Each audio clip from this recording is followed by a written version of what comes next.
यह पावन प्रसंग सभी लोग जिनवाणी का रसास्वादन करने के लिए एकत्रित हुए हैं। भगवान तो बोलते नहीं हैं, जिनवाणी भी बोलती नहीं है, लेकिन जो दिव्य ध्वनि भगवान की खिरी, उसके बाद सठखंडागम ग्रंथ का लिपिबद्ध लेखन प्रारंभ हुआ। उसके पूर्व में मेमोरी बहुत अच्छी होती थी, स्मृति। धीरे धीरे आचार्यों को चिंता हुई कि आगे आने वाले कल में हमारे जो शास्त्र हैं अगर हम लिपिबद्ध नहीं करेंगे तो आने वाली पीढ़ी जो हैं उनकी मेमोरी जो है वो कमज़ोर होती जाएगी, और हमारा जो जैन धर्म है जो पंचम काल के अंत तक चलना है। ऐसा तल्लोय परिणति ग्रंथ में उल्लेख आता है कि अंत समय में पंचम काल के अंत में मुनि आरिका श्रावक श्राविका रहेंगे। उनको चिंता हुई कि इसको लिपिबद्ध किया जाए, तो उन्होंने जो धवला ग्रंथ हैं, जय धवला है और महाबंद हैं, ये ग्रंथ सिर्फ श्रावक दर्शन कर सकते हैं, पढ़ने का अधिकार श्रावकों को है नहीं। सिर्फ मुनि जो साधु हैं जो और प्रतिमाधारी, उनको ही पढ़ने का अधिकार है। तो ऐसे ही हमारे धर्म का मालूम था उन लोगों को कि नहीं तो अगर हम लिपिबद्ध नहीं करेंगे तो हैरास होता चला जाएगा। वर्तमान में आप देख रहे होंगे कि लोगों में आलस हावी होता चला जा रहा है। हर कार्य में लोग सुविधा देखते हैं। आप वर्तमान में देखें तो अभिषेक शांति धारा जहाँ पर प्रातःकाल की बेला में होती हैं, तो जहाँ जिनको रुचि होती है वो तो उठकर आ जाते हैं, और कई लोग आलस के वशीभूत जो देर रात में जागते रहते हैं और प्रातःकाल की बेला में नहीं उठ पाते, उनको अभिषेक का सौभाग्य ही प्राप्त नहीं हो पाता है। महिलाओं को ये सौभाग्य प्राप्त नहीं होता है। महिलाओं के अंदर ऐसी भावना होती है कि हम अभिषेक करें भगवान का, लेकिन उनको मिलता नहीं, और जिनको मिलता है वो आलस करते हैं। एक सोचिए कि मुनिराज के चरण छूने के लिए तो लोग लालयत रहते हैं, आचार्य श्री के चरण छूने के लिए लालयत रहते हैं। गंज वासोदा में एक बार दिल्ली वगैरह से कई लोग आए होंगे, कमरे में बैठे हुए थे और आचार्य श्री के चरण छूने के लिए एक व्यक्ति जिद कर रहा था। मैंने उससे कहा पहले नियम लो कि भगवान के चरण छूने का नियम लो पहले, कि हम प्रतिदिन भगवान के चरण छुएंगे। तो जो मिल रहे, आजकल ये होता है कई मूल नायक होते ना, वहाँ पर भीड़ लगती है। मान लो पार्श्वनाथ भगवान की प्रतिमाएं हैं तो चरण छूने के लिए, प्रक्षाल करने के लिए, और ऊपर 24 ही बनी है, कोई वो भी उसमें भी पार्श्वनाथ भगवान है, लेकिन उधर नहीं जाएंगे लोग। तो आजकल क्या है, जमाना भीड़ को देख के भीड़ बढ़ती है ना। तो जमाना ऐसा है कि कई जो ऐसी वस्तुएं हैं उनका ऐड आता है ना तो लोग आकर्षित होते हैं, लेकिन अच्छी चीज़ों का लोग ऐड नहीं करते हैं। अपन को भी ऐसे ही भगवान तीन लोक के नाथ हैं। एक प्रति पल अपन को जब भी स्नान करो तो यही भावना करो, हे भगवान मैं जो स्नान कर रहा हूँ इसका जो दोष लग रहा है, मैं बस अभिषेक करूं, पूजन करूं, आहार दान करूं। इस निमित्त से करोगे अभिषेक स्नान, तो आपका जो स्नान भी है वो सार्थक होगा। भोजन बनाने के समय महिलाएं ये भावना करें कि इस भोजन में से मैं आहार दान करूं। अब लोग कहेंगे कि वो तो शुद्ध थोड़ी है, शुद्ध हो नहीं हो भावना तो कर सकते। अपन जब पुष्प की कल्पना काय में करते हैं, चावल में करते कि नहीं? तो ऐसी भावना से जब भी द्रव्य चढ़ाओ तो यही सोचो मैं भगवान सोने के पुष्प चढ़ा रहा हूं। अब लोग कहेंगे ये तो झूठ बोल रहे। ये झूठ नहीं कहलाता है, भावना ऐसी रखो। मेरी भावना भगवान यही है कि मैं सोने के पुष्प चढ़ाऊं, चांदी की द्रव्य चढ़ाऊं, अभिषेक करूं तो मैं प्रतिदिन सोने की झारी से अभिषेक करूं और सोने के कलश से अभिषेक करूं। ऐसी भावना भाने में क्या जा रहा है? तो इसलिए इस भावना से आपका पुण्य बढ़ेगा। प्रतिदिन आप लोग इस प्रकार से भावना करोगे तो आपकी एक ना एक दिन भावना पूरी होगी। प्रतिदिन यही भावना करो कि मैं मुनि बनूं, मैं आरिका बनूं। जो महिलाएं हैं, कई लोग, एक जन से हमने ऐसी बोला तो वो डर गए एकदम से, कहले महाराज जी मैं नहीं कर सकता ऐसी भावना। अरे मैंने कहा भैया भावना में भी तुम्हें इतना कंजूसी को डर रहे हो, साक्षात नहीं बन पा रहा है, कोई बात नहीं, लेकिन भावना भाने से भी पुण्य बढ़ता है। हम लोग भी यही भावना भाते थे पहले ब्रह्मचारी बन जाए, ब्रह्मचारी बन गए तो मैं शीघ्र मुनि बनूं। ऐसी भावना ही करने से तो अपना पुण्य का अर्जन होता है। और जब भावना होगी तो द्रव्य से भी अपने परिणाम अगर निर्मल होंगे तो ऐसा संयोग बनेगा। प्रत्येक व्यक्ति को ऐसी भावना मानना चाहिए कि मेरी अंतिम श्वास जब निकले तो मुनि पद के साथ, आर्यिका पद के साथ ही निकले। नहीं है तो आजकल तो आचार्य श्री ने भी कितनी कृपा की। लोग कहते हैं कि आचार्य श्री सबका ध्यान नहीं रखते, हम कितने बार जाते हैं, हमारे पंचकल्याणक के लिए आशीर्वाद नहीं देते, हम चतुर्मास के लिए जाते हमें नहीं देते। आचार्य श्री सबका ध्यान रखते, लेकिन थोड़ा सब्र रखना पड़ता है। आचार्य श्री जब यंग थे, युवा थे, तो आचार्य श्री को चिंता हुई कि युवा लोग ही इस जैन धर्म के रथ को आगे ले जाएंगे। उन्होंने युवाओं को दीक्षा दी और युवतियों को दीक्षा दी। फिर आचार्य श्री अब वृद्धता की ओर हैं, तो उन्हें चिंता हुई कि हमारा जैन शासन, जैन धर्म, वृद्ध लोगों का भी तो हमें कल्याण करना, तो उनको भी क्षुल्लक दीक्षा दी, प्रतिमाएं आदि दी, साधिकाएं बनाई। तो एक संत को पूरे विश्व की चिंता है। जो संत अरहंत बनने की ओर अग्रसर है, उनको सबकी चिंता है, लेकिन उनकी चिंता किसी को नहीं रहती है, उनको सबकी चिंता है। तो आचार्य भगवान कितनी चिंता करते हैं। तो आप लोगों के लिए, श्रावकों के लिए पुण्य बढ़ाने के ऐसे अवसर प्राप्त होते रहते हैं। तो हमारे जो 3 लोग के नाथ हैं, हम उनकी चिंता नहीं करते हैं। हम आते हैं बस कलसा ढारो रे और भागो रे। लोग ऐसे ही करते हम देखते हैं, क्योंकि इसलिए तो ये सुविधाएं बनाई जाती हैं कि पुजारी को रखा जाता है द्रव्य धोने के लिए, कि लोगों को भैया पंचम काल है, आलसी है व्यक्ति, और उनके लिए सब सुविधाएं दी जाती हैं।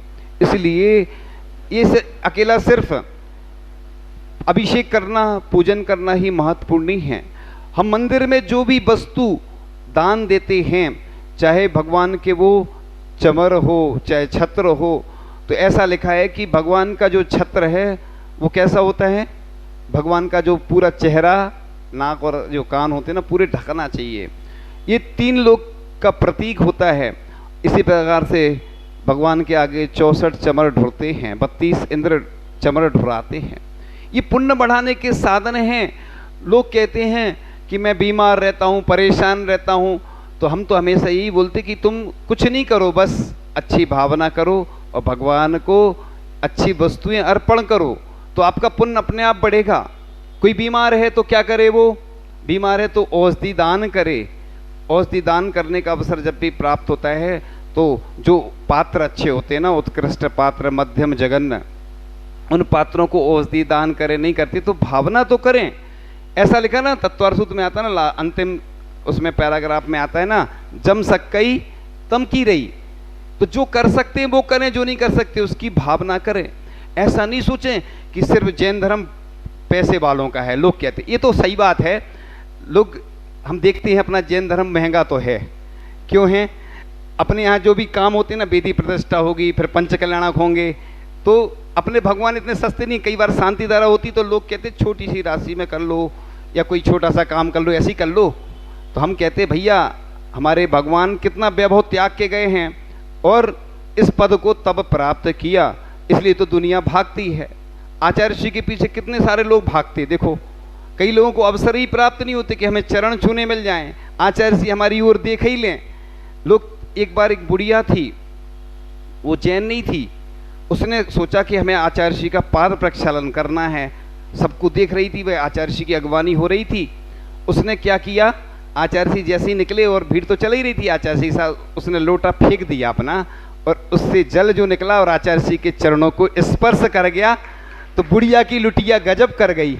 उसकी भावना पूरी हो गई कि हमारी भावना तो थी कि हमारा जल से आचार्य श्री के चरणों का स्पर्श हो जाए। देखो कैसे कैसे लोग रहते, क्या क्या उपाय करते हैं कि जिस पत्थर पे भी आचार्य श्री बैठ गए तो लोगों ने बोली लगाना शुरू कर दी, हम इतने में लेंगे, हम इतने में। उसने सोचा अरे तुम पैसे वाले हो तो रहो, हम ये पत्थर देने वाले नहीं। उसने खुद रख लिया पत्थर, उस पत्थर की कीमत बढ़ गई। देखो ये पंचम काल है। लोग कहते हैं कि पंचम काल में साधु नहीं होते हैं, लेकिन आचार्य भगवान की जो चर्या है, मूलाचार में जो भट्टिकेर स्वामी जी ने लिखा है, भिक्कम बक्कम हियम सोदी चरदी निच्चे सो साहू ऐसो सुदवित साहू भड़िया जड़ सासने भैबम। यानी पंचम काल में जो साधु की, जिसकी हृदय शुद्धि, वचन शुद्धि, भिक्षा शुद्धि, ऐसे साधु को भगवान का है।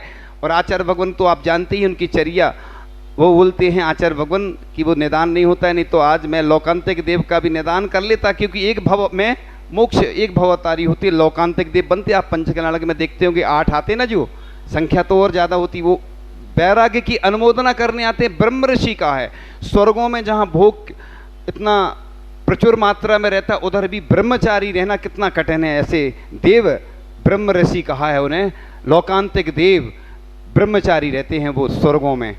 इधर तो कठिन है ही, लेकिन उधर भी और ज़्यादा कठिन है।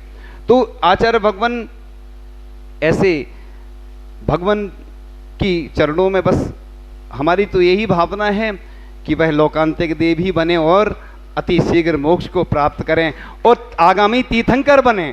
क्योंकि ऐसे ही जो चर्या का पालन करने वाले होते हैं, तो हमारे आचार्य भगवान हमेशा प्रेरणा देते, उपदेश देते हैं कि हमारा पंचम काल के अंत तक कैसे ये धर्म चलता रहे। इसलिए वह हमेशा युवाओं को प्रोत्साहन देते हैं। जब तो इतने सारे युवा आज इस मोक्ष मार्ग को सार्थक करके, इस मुनि पद को धारण करके आज चर्या का पालन कर रहे हैं। आज लोग कहते हैं कि पंचम काल में साधु नहीं होते हैं, तो ऐसे श्रावक भी कहाँ होते हैं। आपको श्रावक देखिए उत्कृष्ट, ऐसे भी लोग हैं जो बड़े बड़े कलकत्ता मुंबई जैसे शहरों में प्रतिमाओं का पालन कर रहे हैं।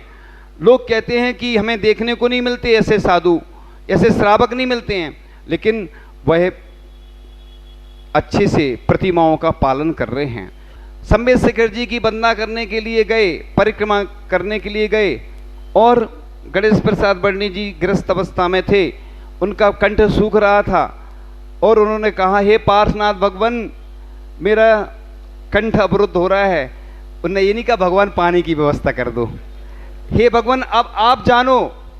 और इतने में क्या हुआ कि जैसे ही वो थोड़े आगे बढ़ते हैं, उनको एक झरना जैसा मिला, और झरना मिला और उन्होंने पानी ग्रहण कर लिया, जल ग्रहण कर लिया छान के, जैसे भी जो विधि से पूर्वक। और आगे बढ़ते हैं तो लोग मिलते हैं, पूछते हैं कि आप तो बहुत प्रसन्न नजर आ रहे हैं। तो उन्होंने कहा, हाँ अभी मैंने जल ग्रहण किया। कहाँ से? उन्होंने कहा पीछे। तो वो लोग जाते हैं तो उधर झरना नहीं था, गायब हो गया। किसने करी व्यवस्था? किसने करी? देवों ने। तो लोग जाते हैं, पूछते हैं, हम तो ये कहते हैं वो चरणों की धूल हैं। अगर सच्चे सम्यक दृष्टि कोई व्यक्ति अगर होता है, सच्चे सम्यक दृष्टि की अगर भावना होती है अच्छी निर्मल, तो अपने आप वो आके मदद करते हैं। तो गणेश प्रसाद जी बड़नी का उदाहरण कितना बड़ा उदाहरण है। वह ग्रस्त अवस्था में थे और उनको जल की व्यवस्था अपने आप हो गई। इसलिए आप लोग चिंता नहीं करो, घबराओ नहीं, डरने की बात नहीं है।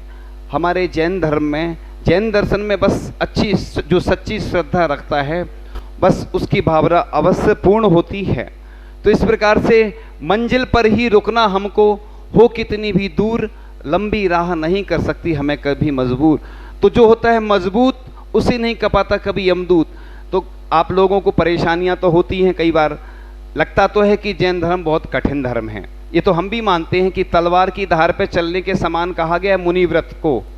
लेकिन आज इस पंचम काल में भी आचार्य भगवान जैसे संतों के आशीर्वाद और कृपा और प्रेरणा और सानिध्य से इतने सारे साधु संत नजर आ रहे हैं और इतने सारे श्रावक नजर आ रहे हैं।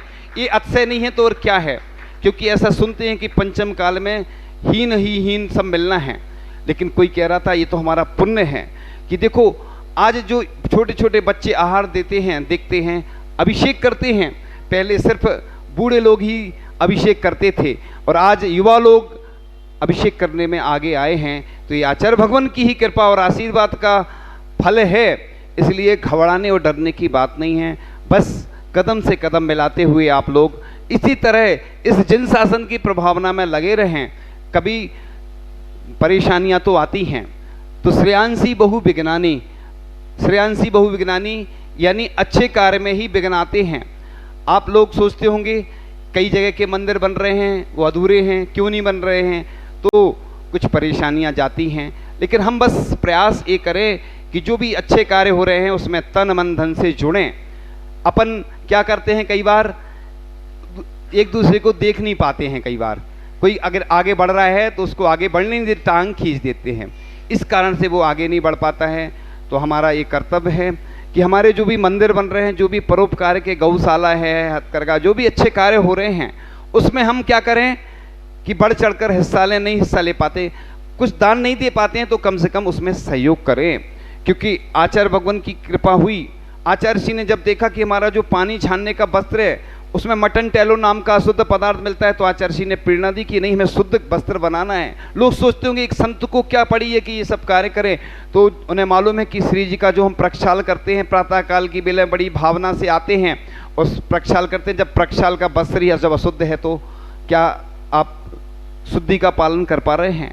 इसी प्रकार से चाहे पानी छानने का वस्त्र हो, तो आचार्य भगवान को चिंता हुई कि हम तीर्थंकर बनना है, हमें तो 16 कारण भावनाएं भाना है, तो हम कैसे करें? तो आचार्य भगवान ने चिकित्सा के लिए आशीर्वाद दिया, प्रेरणा दी, मार्गदर्शन प्रदान किया। तो भाग्योदय और पूर्ण आयु में कैसे सब जीव को पूर्ण आयु मिले, तो आचार्य भगवान ने ऐसी प्रेरणा दी।